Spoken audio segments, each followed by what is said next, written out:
If we could afford the music for this episode, I'd be playing it right now.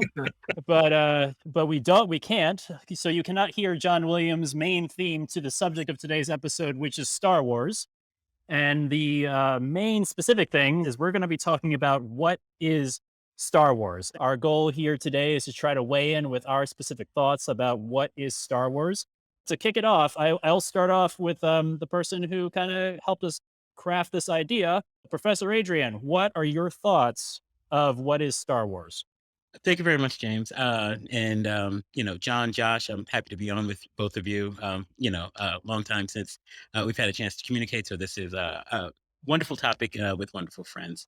And so, James, when you were kind of throwing this idea around, there are many different kind of resources that I just kind of listen to kind of in the background.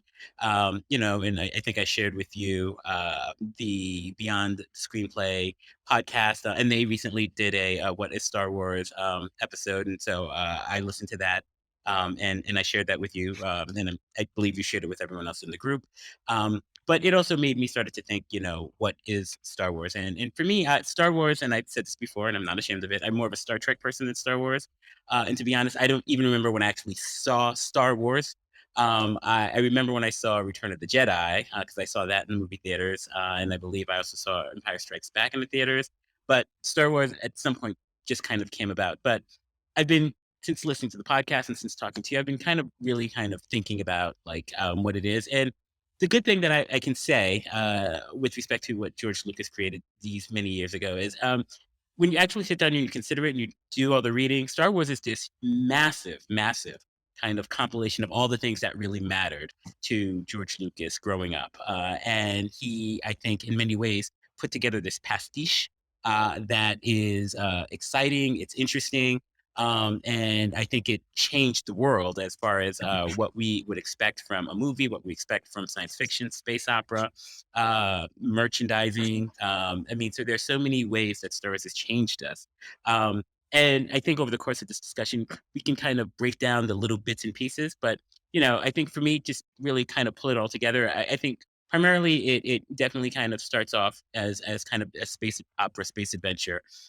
George Lucas had really wanted to get the rights to Flash Gordon, but Dino De Laurentiis had those. And so then he tried to create his own kind of space adventure. But he also drew from that his own appreciation for westerns and samurai movies. Again, highly influential. And not insignificant is the work that he had done with Francis Ford Coppola. And in many ways, I think taking all of these kind of creative influences and his own childhood, growing up, I think it's in Modesto, California, really just kind of put together this great idea that still, reverberates till today. It's great, Jack. Excellent, Jack. Wow. That's a great opening to us. Now, you use the word pastiche, and Josh, I think in one of your recent episodes, that is the word you used to describe Star Wars as well. Is that correct? Yes, not only is that correct, that was the first word that I have in my notes here. So this will dovetail really nicely. To build on what Jack was saying, Star Wars, to my mind, is pastiche. It's really a genre mashup. Primarily Flash Gordon combined with westerns, combined with samurai movies, combined with war movies, specifically World War II war movies, and also high fantasy. And I think you can take out any one of those, or you can lean hard into any one of those, or slot in a different genre in place of one, and that's how you create new Star Wars. I think that's sort of the recipe. And in my opinion, it's all squeezed through the sausage hole, the sausage maker's a tiny singularity of 1970s filmmaking aesthetics. In my opinion, that's also sort of a key ingredient. The only other thing I'll say is I don't know if I'm literally correct in this when I say that I think Star Wars, the original Star Wars, is really the first postmodern piece of mass entertainment. By that, what I mean is it uses the iconography and aesthetics of all these other genres, right?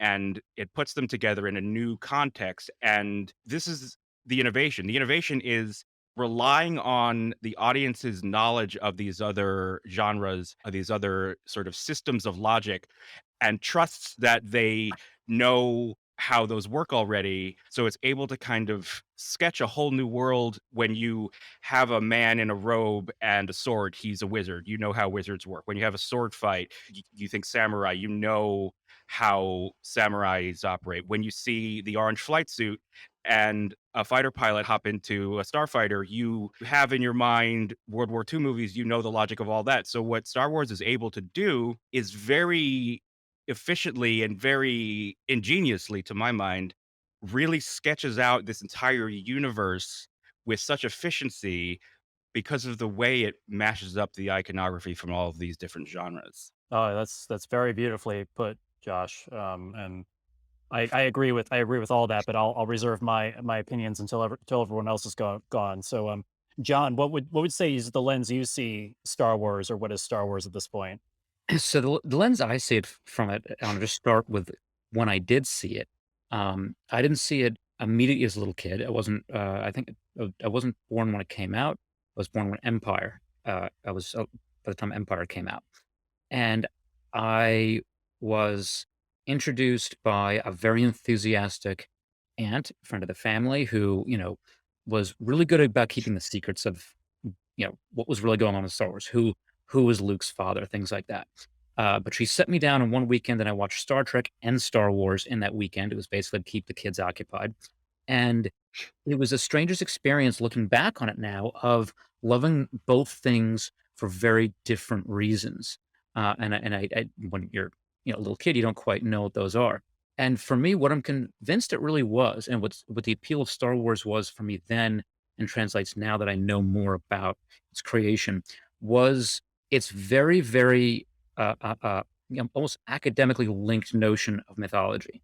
Knowing now in retrospect, they had Joseph Campbell uh, uh, consulting on the movie, who was, until his death in the late '80s, was sort of the foremost scholar in um, studying unifying principles of mythologies across cultures, and then communicating them to the layperson in the most beautiful way possible, so that it was incredibly engaging. And his famous work was Hero with a Thousand Faces, sort of the hero's journey, which we all now think of and hear in pop culture and see in movies.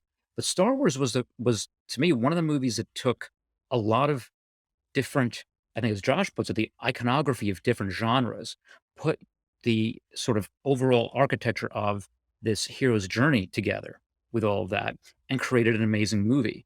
And I don't know how much of that was directly intentional. It was the luck of the people who were involved, from George Lucas at the beginning to getting somebody like Joseph Campbell to weigh in on certain aspects of it.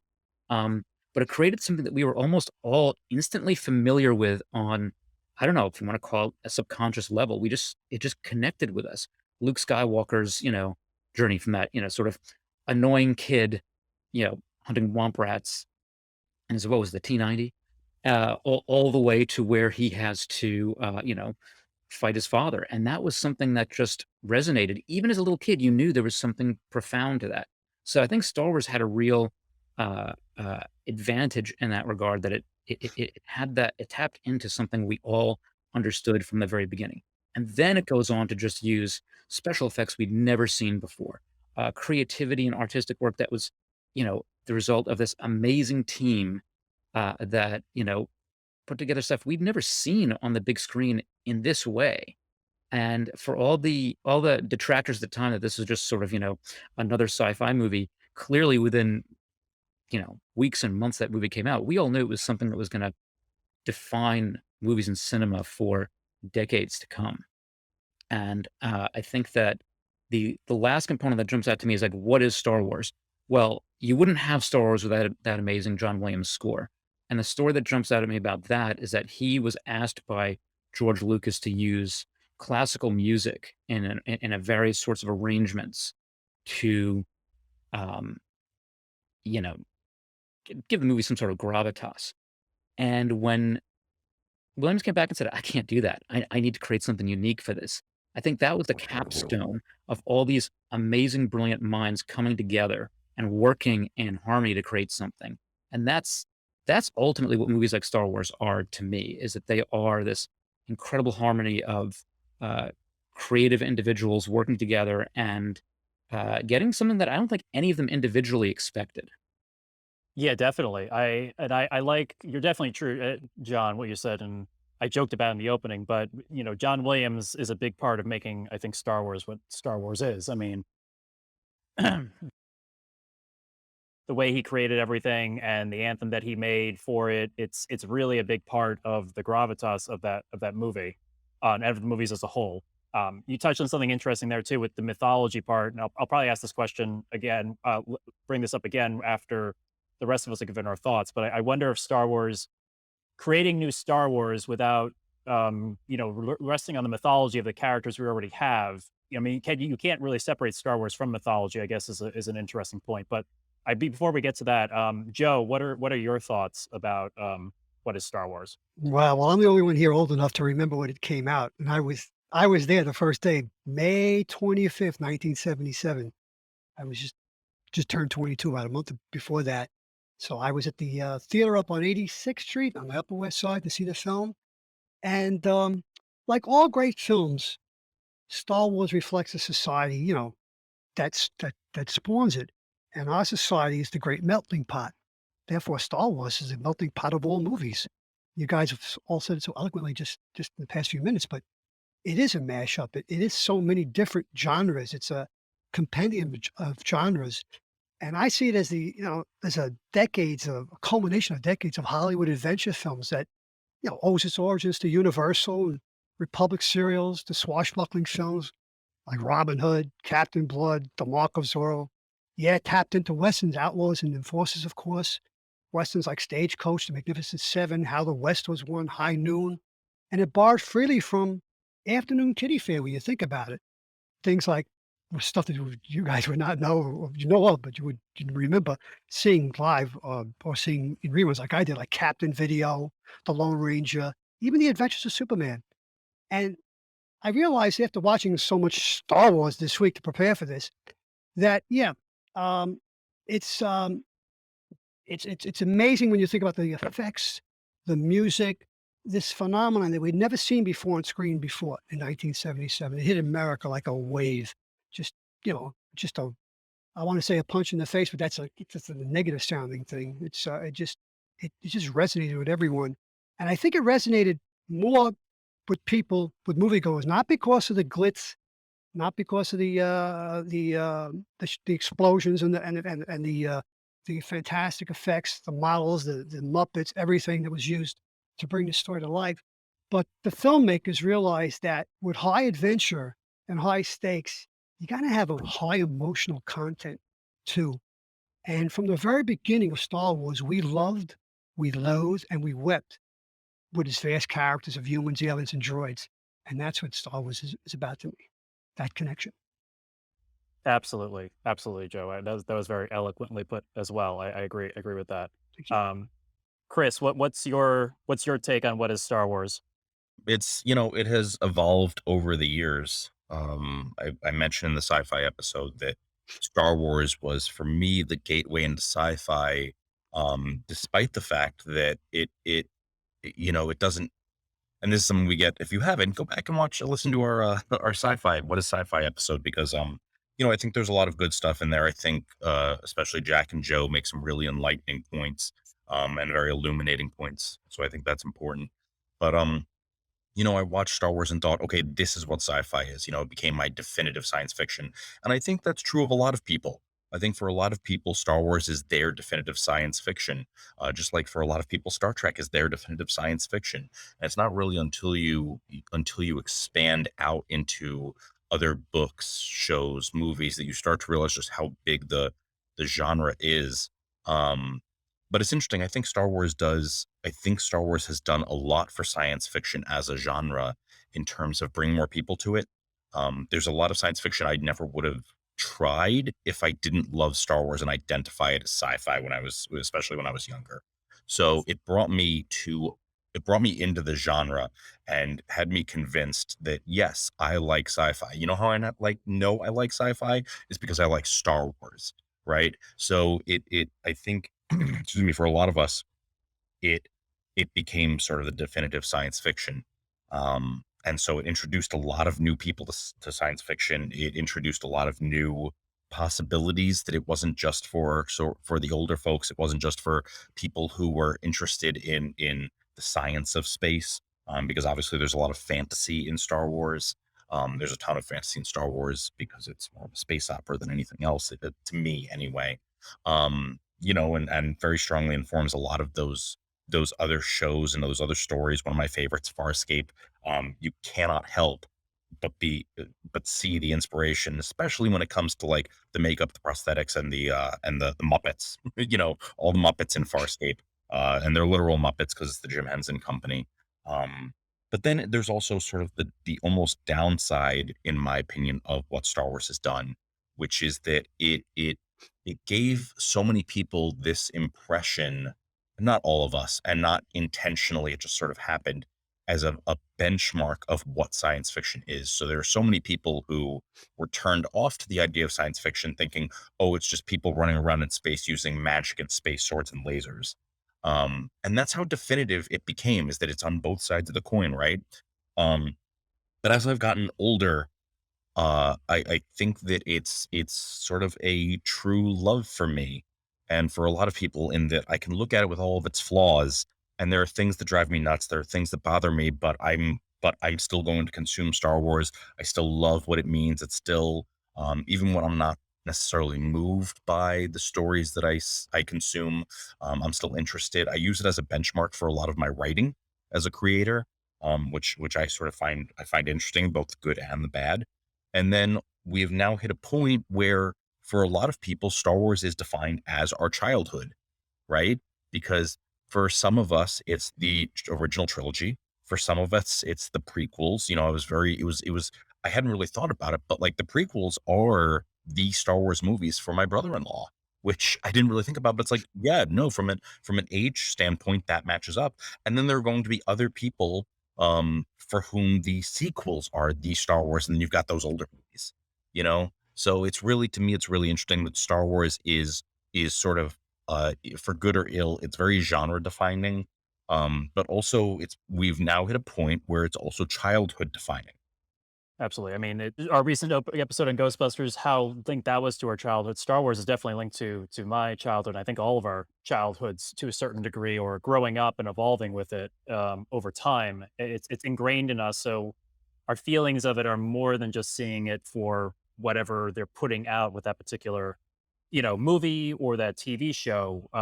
It runs deeper than just looking at it, I guess, critically. It also goes looking at it through the childhood lens, or the time in life when you were first introduced to Star Wars and your love for it back then.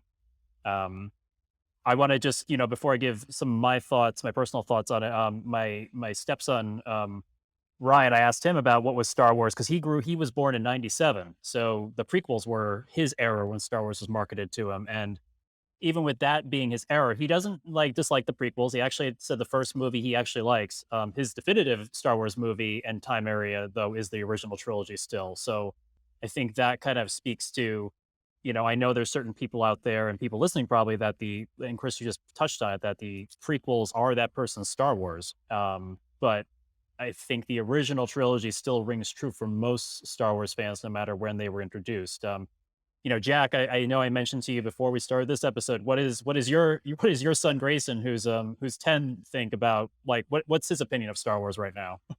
He, I think, is probably much more so than the rest of us. He, is coming of age at a time where, through obviously George Lucas selling it to Disney for $4 billion, doing the Miss Dr. Evil, um, that he has so much within his love and understanding of Star Wars. He just has so much to choose from amongst that. And so, he watched the Clone Wars, the animated show.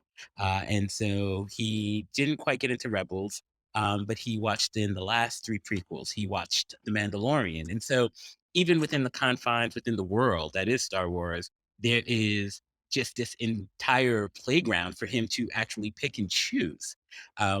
His favorite aspects of it, and then try to say, okay, this part I think resonates with me, and this part maybe not so much. But and then also having the back catalog. I mean, to Joe's point, and I think this can't go without saying. And in the course of our conversation, it I had a flashback as to where I did see the original Star Wars and Empire Strikes Back.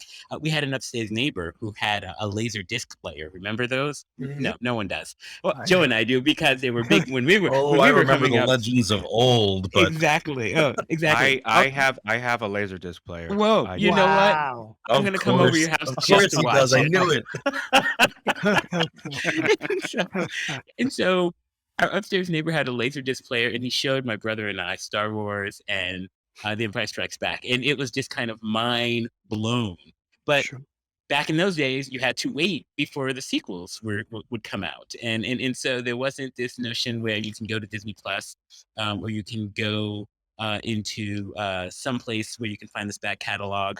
Even before Star Wars became as big as it is now, I used to read the books. Um, and so there was people were hungry, desperate to fill that void of new content. Where again, bringing back to Grayson, he now has officially licensed content that is vetted, that is completely in line with what they want us to know and think about it. And so I think it's a completely different time. I think it is a completely different time for it. My thoughts about Star Wars are I agree with what everyone said so far in terms of like it's a landscape where you can tell pretty much any type of genre story. And if you can make it fit within the universe, I guess it's going to work. I mean, we've seen now, I guess the primary examples of it, they haven't really stretched past this, but Star Wars is a Western in space. I mean, Joe, we kind of talked about a little bit of this on the Western episode and even in the science fiction episode we did.